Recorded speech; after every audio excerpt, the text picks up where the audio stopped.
Get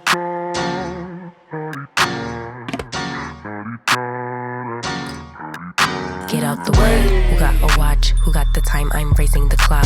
Even in my feelings, grind don't stop. Got big. Hello, we are here with CJ Scarlet, better known as the Badass Grandma. I love that. Hi, CJ. Hi, how are you doing? Good. How are you? Welcome to Mature Allure. Thank you so much. I'm just so honored to be invited to be on your show. Thank you. Thank you. Why don't we start with you introducing yourself? Sure. I am a danger expert, badass grandma, and author of 5 books. My 5th book is coming out November 15th. So I can't wait to tell you all about that. Yeah. Well, let me ask you this out the gate. Badass Grandma. Mhm. Why brand yourself Badass Grandma? Which I love, by the way. Well, I was a firefighter with the Forest Service when I was 19. I was a U.S. Marine from 20 to 25. And so I was already a total badass. But then I had grandkids. And what happens after you have grandkids? You become a grandma. And so I became the badass grandma, which suits my brand just beautifully, and people love it. They really respond to it. Yeah. Well, tell us about your grandkids. How old are they? I have a 6-year-old granddaughter and 8-year-old boy-girl twins. And they belong to my 39-year-old son who lives 11 miles from me. So I get to see them all the time. And they're my reason for writing the books that I've written. Okay. Well, your books are Badass Parenting, Heroic Parenting, The Badass Girl's Guide, which speaks to outwitting predators, and Neptune's Gift. Let's start with the ones that are more focused on just protecting yourself, protecting your kids. Talk about them for us. Okay. After I had grandkids, I started having nightmares. I mean, I've been a criminal justice expert, a danger expert for 30 years. I have a master's degree in human violence. I've run a child advocacy center for abused kids. I've worked at the Attorney General's office as a director of victims issues. I know victimization and crime and danger like nobody else does. And I also was a victim myself as a child and a teenager. So I really understand how dangerous the world can be from all angles. But I tell you, when I had grandkids, everything changed. I started having nightmares every single night about the awful things I knew could happening to my grandbabies. And it was unbearable, Sherri, just unbearable. And so I'm a photojournalist trained in the Marine Corps. So I thought, well, I write books, so I'm going to write. And so I wrote the first 2 books are Badass Parenting and Heroic Parenting for parents of kids 0 to 9. They're the same book, except Heroic Parenting is PG rated and Badass Parenting is not PG rated. And interestingly, they sell 50-50. Wow. So, yeah. They cover who the predators are, and it's almost never strangers. Only about 10% of the crimes are actually committed by strangers. In the case of child abductions, less than 1% are committed by strangers. It's mostly family members and non-custodial parents who are kidnapping the children. And I cover things like bullying and cyberbullying, online dangers, sexual molestation and assault, kidnapping. In the new book, I cover sex trafficking. I'll talk about that in just a moment. And I talk about what parents can do and what they need to say to their kids and how they can say it in a way that won't scare their kids to death. But they will get the point across so that children will feel empowered, like they have the tools and the information they need to be able to stand up to predators and to get away from a dangerous situation. Well, that brings up a good point.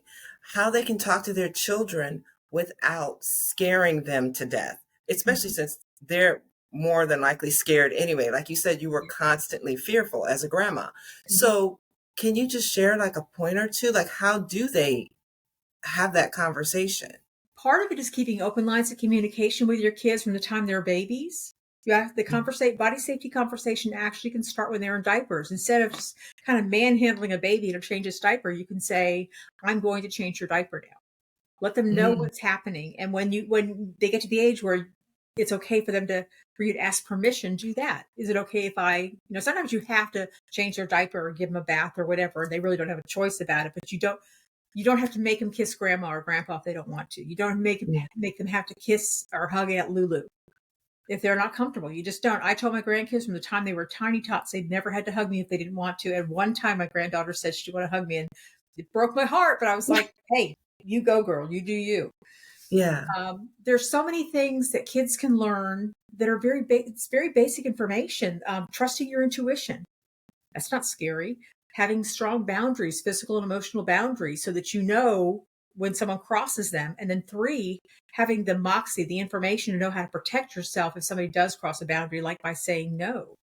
I Hmm. swear that if someone had taught me when I was a little girl that I could say no to adults and other kids, most of the things that happened to me would never have occurred. But we Yeah. teach our girls, especially, to make nice, to make everyone feel comfortable around us, to not say no, to And be the good girl. it's okay to be uncomfortable. You know what I Yes, mean? Like yes, you were sit in supposed that. to be uncomfortable. Mhm. If someone's standing too close, if somebody is pushing your buttons, if somebody is saying something inappropriate, it's uncomfortable. It feels awkward. It feels really bad inside sometimes when you're not used to it until you get the habit of it, of saying no or saying, that's not cool. Please don't talk to me that way. But I tell you something, when you set a boundary like that, as uncomfortable it is as it is, and let that just sit, if they're a good person, they'll apologize and they'll change their behavior. If they don't, you Mm. know they're a bad person and you need to get away from it as quickly as possible. Mhm. Mhm. So let's talk about your work as a child advocate Sure. and how you work with abused children and why it's so important to. Well, we know, like you said, you're a survivor yourself, Mhm. but let's talk about your work as an advocate. Sure. When I was in, so all the things that happened to me led to me developing severe PTSD that I did not Mm. deal with. I didn't tell anybody about the abuse and the rapes that I had suffered. I just swallowed it and swallowed it and swallowed it. And what happens when you swallow poison? You get sick. And my Yeah. body became ill, and I was diagnosed with several autoimmune conditions, lupus and scleroderma and some others, in the very same week that I decided to get help. It's like my body said, you deal with this or we're not going any further. I heard a quote once. It goes, disease is a soul screaming through the body. Mm. Disease is a soul screaming through the body. And I believe that now to be true. I know that my autoimmune conditions, a very high percentage of people with autoimmune conditions have a history of childhood abuse of some kind, physical Mm. or sexual. And Wow. so when these things occurred and I swallowed it and swallowed it all those years, I had to pay a big price for that. Um, the reason I became, so when I finally got into therapy, when I finally got help at the local rape crisis center, I started volunteering at the rape crisis center. And then I got on the board of directors of the rape crisis center. And then I went back to college to finish my bachelor's degree and was given the opportunity to go on and get my master's degree. And so I studied human violence. It's an Mm. interdisciplinary degree of criminology and sociology in the humanities. And I've studied interpersonal violence to institutional violence, war and terrorism and all of it. So I've got a pretty good idea what people can do to other people. And while I was in graduate school, I got the opportunity to work at the Child Advocacy Center for Abused Children. And I'll tell you, it was difficult some days to see these poor children come in who had been so traumatized. But what was heartening is that 6 months after getting our services, they would leave happy, healthy kids. Mhm. Frederick Douglass said something along the lines of, it's easier to build strong um, adults than to repair broken, or to build strong kids and to repair broken adults. Mhm. And I'm Yeah. paraphrasing there. And it's Yeah. true. When children are told it's not their fault and they get the help they need, they're very resilient. They can bounce back. It's when we don't tell, it's when we don't get help that we pay the price. It's so interesting that you said because when you were talking about what you were studying in criminology and all of that, I was like, wow, how was she able to take all that in? Because on the surface, we know that there's some really bad people out there and that terrible things can happen. But Mhm. when you see it firsthand, or you read about it or you're studying it, it's like, I can't believe somebody would do this to someone else, let alone children. It's pretty dark stuff. Yeah. And as dark as it was then in the 90s, it's gotten even darker with the online dangers. At any given point, there are a million predators online looking for people to victimize. I mean, your Yeah. child, you protect your children during the day. You keep an eye on them when they're at school. But if they take their phone into their room when they go to sleep at night, Hmm. they've got predators in their bedroom.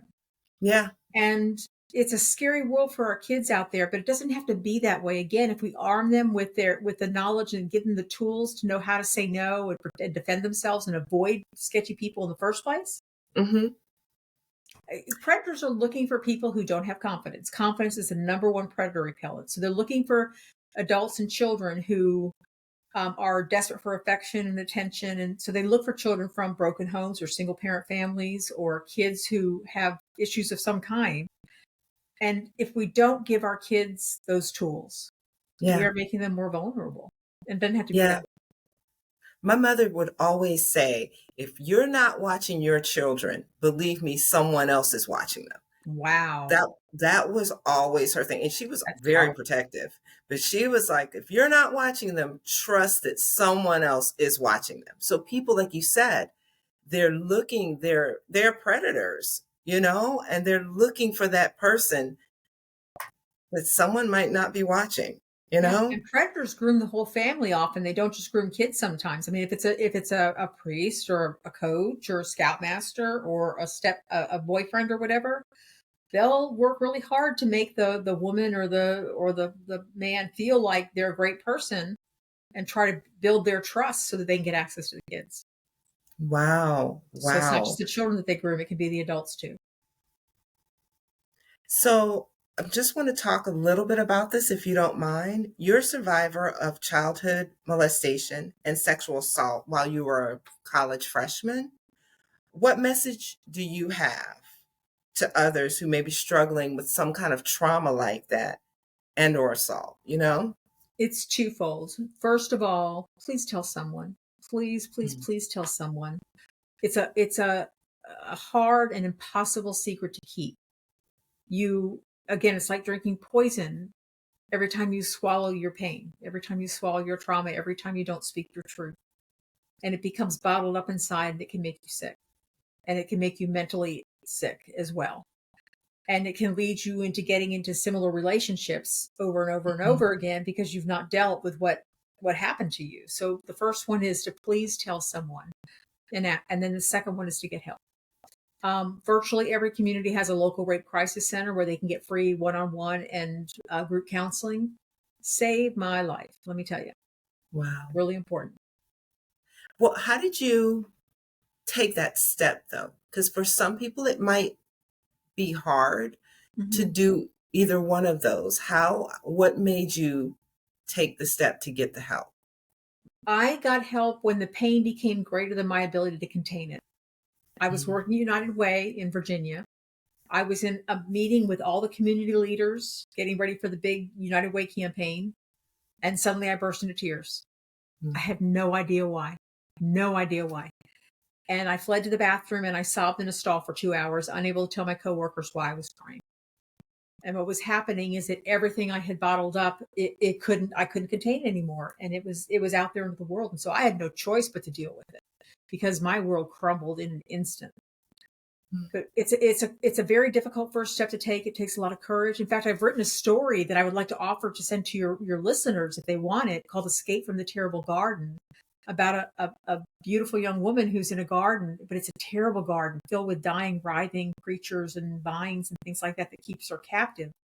And she believes she's just as vile as those creatures. She believes she's a terrible that like I did. I believe I made good people do bad things. There was something wrong with me, not them, but me. Mm. And then how the woman escapes the terrible garden by asking for help and accepting help. Absolutely. Mhm. Absolutely. Yeah. I mean, wow. It I takes can't tremendous imagine. courage, though. Hmm? It takes tremendous courage. Yeah, absolutely. And that's the thing. I think it just takes courage just to live day by day, and Mhm. that's to be commended too. Just to get up in the morning when you've had trauma to happen to you. Um, And yeah. now that you mention it, the main reason why I did it was for my sons, because Mm. as I explained in the story, Escape from the Terrible Garden, I was afraid. I came from generations of kids that have been abused. We had pedophiles in the family, and I knew that if I didn't change something, my kids were going to become the next generation Oh, that was going to be wow. molested or be perpetrator or something. So I literally cut off all contact with my family for 11 years and focused on raising my sons and healing myself. And it was That really, that really hard. yeah, that's another thing. Like, how do you suggest going to? Because a lot of times, if your child or someone tells you, do you suggest approaching the predator, or how do you handle that kind of situation? Most states now have mandatory reporter laws that say if a child discloses to you that they're being abused or you suspect they're being abused, you have a responsibility to make a report to police or social services. And if you don't, you are legally liable. You can be arrested for not telling. And so it's not a good idea to approach the predator by yourself in most cases, because you could make a situation worse. They could deny what they're doing. Let the police handle it. Let social services handle it. But it gets trickier. What if the predator is your boyfriend or your husband or your wife? What do you do then? Or your grandparent? What do you do then? It becomes so hard to tell, because you love them on one hand. On the other hand, you need to protect your child. Yeah. And the child's needs must always come first. Always believe the child and always protect the child first. And so, I know you said don't approach the predator, but if it's a family member, and especially maybe you've been through this situation yourself. I mean, I'm Mm-hmm. just saying Mm-hmm. this. Yeah. Like, it might be hard not to, Yeah, it or might so be hard you, not to. And you have to trust so, your judgment. I mean, go ahead. okay. Yeah, I mean, it Okay, may because I be a was going to ask, situation where your child tells you that Uncle so and so tickles him too much or makes him feel funny or wrestles and doesn't like it. And you can talk to the relative and say, don't tickle him anymore. Don't wrestle with you. You as a parent have to take the responsibility for setting a boundary the child is not able to set for themselves. In the instance where abuse has occurred, sexual abuse has occurred, or sexual assault has occurred, and it's someone close to you, um, I urge you to tell for the sake of the child and for the sake of the person who did it. They need to have consequences, and they need to get help themselves. mm-hmm, But it's hard not to want to confront them. And I kind of always err on the side of do what makes sense to you, but don't do it with vengeance in your heart. Because if your goal is to beat their butts down, it's going to make yeah, your child feel guilty, like because they told, and they may mm-hmm, not tell you anything else. They may shut down. It's not going to help you legally, because then you become a perpetrator in the process. And so mm-hmm, it really doesn't help anybody. Having a conversation where you sit down and say, look, this is happening and this cannot happen anymore. You have no longer have access or rights to be around my child. okay, That okay. conversation can be had. Very, very good points. You've spent more than 30 years as a danger expert. Explain what a danger expert is. A danger expert is a title I gave myself after I had acquired 33 years of experience as a victim advocate and as a personal security advocate and a parent coach, and had all this personal experience with violence. And I learned so much over those 33 years about the things people can do to each other and the causes. I mean, why people do the things they do to each other. And I had achieved expert status, but calling myself a personal security expert was boring. And so it occurred to me one day to call myself a danger expert, and people love it. They're like, really? What is that? That makes them curious. It makes them ask me more questions than if I said I was a personal security expert and they assumed I taught self-defense and don't ask any questions. And I want Yeah, people to ask questions. yeah. Because it is, I mean, you do focus on danger. Those things are the situations that people put themselves, or the situations you may end up in. You're Mm-hmm. telling people how to be more cautious and kind of keep their Yeah. head on a swivel, I guess, Yes. in general. Um, so many people have their children or grandchildren in daycares, aftercares, or with sitters. What are the red flags that they should look out for when it comes to abuse? If your child's behavior changes, it's one of the most clear indicators. If your child used to enjoy going to daycare or aftercare or to the preschool or wherever, and suddenly they become very clingy and start crying when you try to leave them, Mhm. if their personality changes and a normally compliant child or happy child becomes very sad, depressed, if a normally obedient kid suddenly starts acting out all the time and creating fights and creating problems in school and at home, These are things to investigate. One of the ways that I caution parents to do this in a way that won't scare the child and also won't make you have to be the interrogator of your child to find out what's going on is to do a safe person exercise, a safe circle exercise, where you draw a circle, a small circle, and you put the name of the child in the middle of the circle as a person they trust the most. And then the next outer circle is where mom and dad belong. If in fact the child, but you got to let the child direct this. You're not saying put mommy and daddy there. You're saying who belongs in the next circle. Is it grandma? Is it daddy? Is it me? Whoever. And then a larger circle where people who are friends and acquaintances and things like that. And then there's this big empty space outside the circle, and you just want to let them add who they want to add outside that circle of the people they don't trust. And you don't talk to them about it. You say, now whose name do we put here of the people we don't trust or we don't feel comfortable with? And let your child, and this may take 5 minutes of being silent, which is hard to bite your tongue that long. Give your child the space to answer that question. And they may not have anybody to put in that space.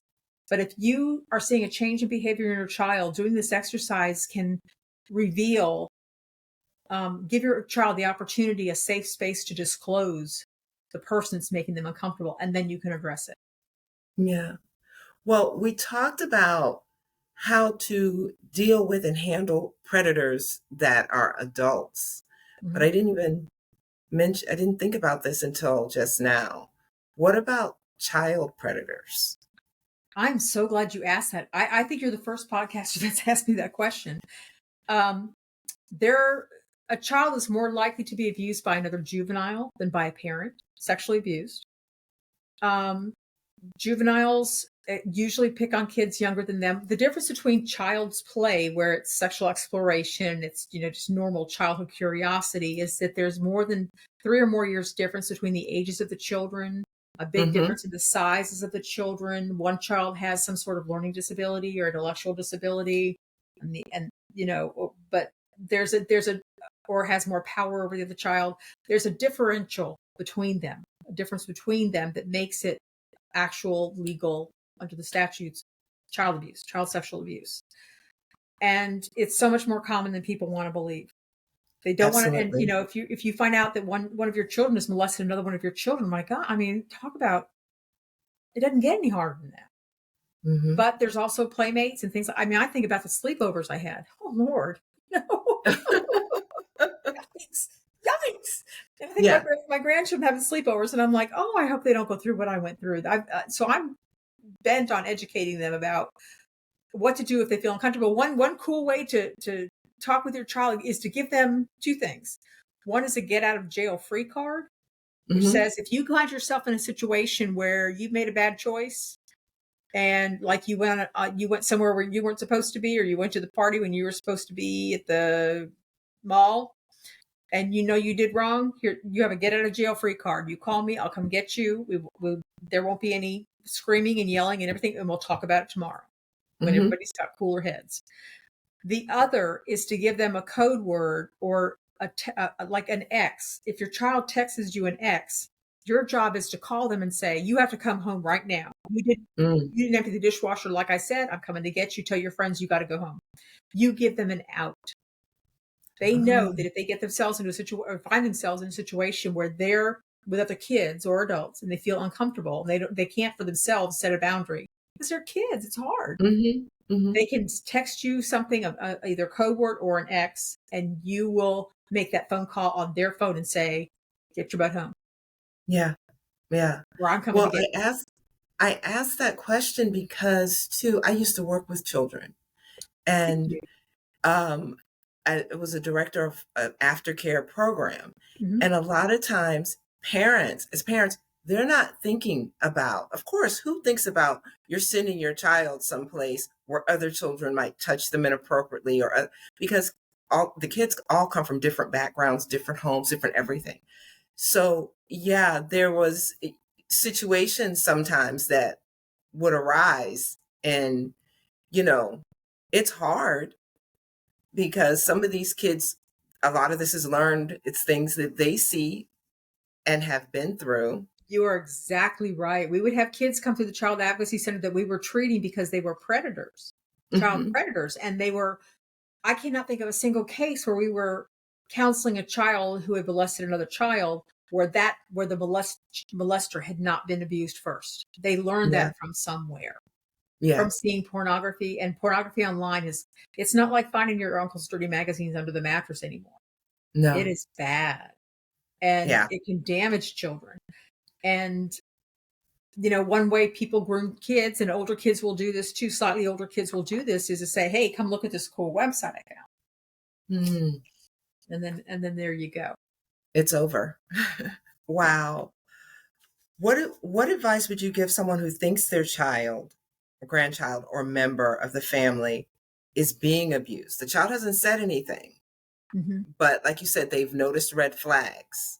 Mm-hmm. Again, what advice would you give them? I mentioned that I'd never told anybody what was happening to me, but I would have given, oh gosh, I'm going to get weepy over this. I would have given anything to have had somebody notice and come to me and Mm. say, are you okay? What's going on with you? I'm noticing these things and I think something's going on. Please talk to me. I would have given anything for that to have happened, because if anybody had intervened at any point, they may have protected me and kept anything else from happening. Because I was victimized multiple times by different people. I was a great victim because I was very eager for affection and attention. I clearly wasn't going to tell. I had no confidence. I fit all the flags for a predator. I was a great victim. And plucking your courage and going to the child and very gently, so you don't want to lead the child on, but very gently saying, I'm concerned. I see that you look sad all the time. And I'm a safe person. You can talk to me and I'll take care of you. I'll protect you. Going to a child and saying, is anybody doing anything wrong to you? Or I'll kill them if anybody's touching you, is going to make the child shut down. Absolutely shut down. But a gentle questioning. And then if they disclose that something's happening, the hard part is to remain calm and not react and overreact and say, oh my God, I'm going to kill them. Again, shutting the child down. But to remain calm and say, I'm so sorry that's happening to you. I'm going to keep you safe so that doesn't happen ever again. Yeah. And then And doing then what you got to do to make sure that that's actually true. yeah. Yeah. Well, I was going to say, and then you go into another room and you scream Into the you pillow. holler. I had a conversation with someone today whose daughter was whose daughter was raped by someone she met online. And in the moment when her daughter fortunately told her what had happened, thank God, the mother went into crisis mode and said, okay, we need to call the police. We need to do this. We need to do this. But it took her a long time and a lot of therapy for the mother, not just the daughter, but for the mother Yeah. to deal with what had happened. But she was I able would, to remain calm in the moment, which was what she needed to do for her kid, to be there yeah. present with her child in the moment and be compassionate. Yeah. Well, you've helped thousands of crime victims. How can others help too? Be aware of the scope of the problem. I mean, I don't want anybody to feel like they have to live in a world where they're terrified all the time of the things that can happen. Like I was doing after my grandkids were born. I was so frightened for their safety. But be aware that there are dangers out there, especially, crime in general. One-on-one crime has gone down dramatically. It's as safe now as it was when I was a kid in the 60s. It doesn't Wow. feel like that because the shows on TV and the SVUs and the CSIs make it look like crime is happening all over the place and kids are being snatched from the street like Tic Tacs, and the media make it appear that the problem is a lot worse than it is. But where crime is going up in a really bad way is online. The digital dangers are real on the video games and the phones and the tablets and the computers. That's where the danger lies. And if you put your head in the sand and don't educate yourself about what the dangers are, you cannot protect your child. And I talk Yeah. in my books. The new book coming out is Raising Badass Kids, A Savvy Parent's Guide to Predator-Proofing Tweens and Teens for Parents of Kids 10 to 18. And in this book, I talk about, and in my other two books, Badass Parenting, Heroic Parenting, I talk about how to have these conversations with your kids at their age and maturity level. So that, again, you're not scaring them to death, because that's so counterproductive. You don't want to say every stranger's, because it's not stranger danger that's the problem. You don't want to say every stranger's, a bad person, or don't trust anybody or anything like that, because you're just teaching your child to be paranoid and hypervigilant. You want them to be proactive and confident. knowing that they know how to spot, to sense danger by teaching them what intuition is and how to listen to it in their gut. Knowing that what their boundaries are, because you sat down with them and said, let's talk about your physical and emotional boundaries. What is okay and what's not okay for people to say and do to you? And then what do you do if somebody crosses that line? Give them that it's a gift to give that to your child.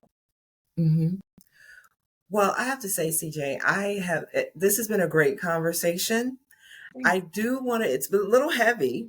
So I do want to ask you this, so we can kind of turn it around a little bit before we go. What are 5 fun facts about you? I know that you are the danger expert, but let's move into something a little lighter. Okay. What are 5 fun facts? I've got some of these on my website. I have a list of 10 fun facts about me on the website. Okay. The first one is I was kicked out of Mrs. Witherspoon's business class in 12th grade for being impudent. She told me I was impudent for telling, when she went around the room and said to it was all girls in the business class. We were all taking shorthand and dictation and typing and all that stuff. And she said, this is in 1979. And she said, what are you going to be when you grow up? And all the girls were, I'm going to be a secretary. I'm going to be a librarian. I'm going to be a mommy, secretary, librarian, teacher, mommy. And she got to me and I said, I'm going to be president of the United States. So that's why you got kicked out? Kicked me out of her business class. Yeah. And then I spent the rest of the year campaigning to be president of the United States. It was so funny. Wow. I once entered a rodeo queen contest on a dare, having ridden a horse only one time. I won 3rd place out of 3 contestants.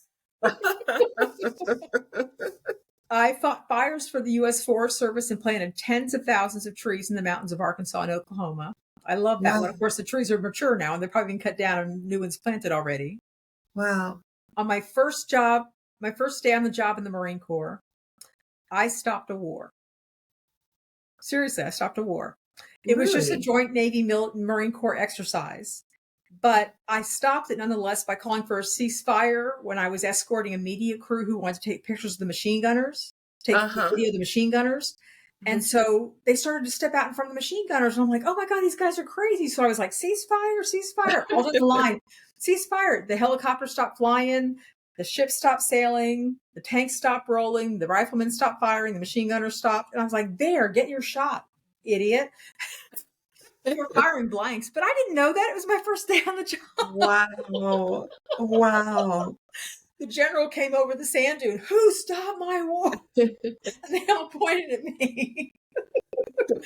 And that's when I got the nickname Corporal Gullible.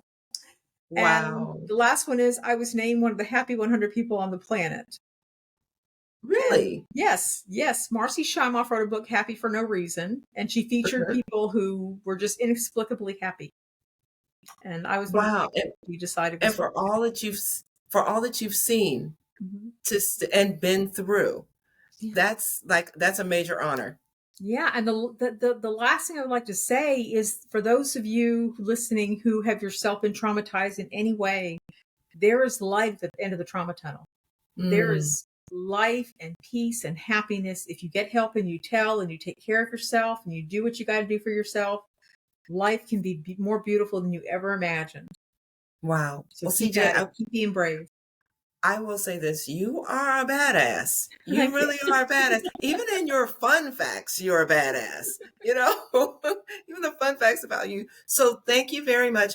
If you want to share how people can get in touch with you, if they, just want to talk or just really get some insight from you, how can people get in touch with you? I love that. I'm very accessible. My email is CJ @CJ and that's Scarlet with just one T, like the color red, CJ@CJScarlet.com. My website is www.cjscarlet.com. Reach out to me. And if you want a copy of that short story, Escape from the Terrible Garden, I will send it to you. Awesome. Again, CJ, thank you for being here. Thank you for being a Mature Allure. I appreciate it. Thank you. Thanks for listening to this episode of Mature Allure. For more information about us, visit matureallure.net and get social with us on Instagram and YouTube at mature.allure, Facebook at @4matureallure, and Twitter at @mature_allure. Till next time, we encourage you to stay positive, embrace who you are at every stage of your life, and always tap into your mature allure.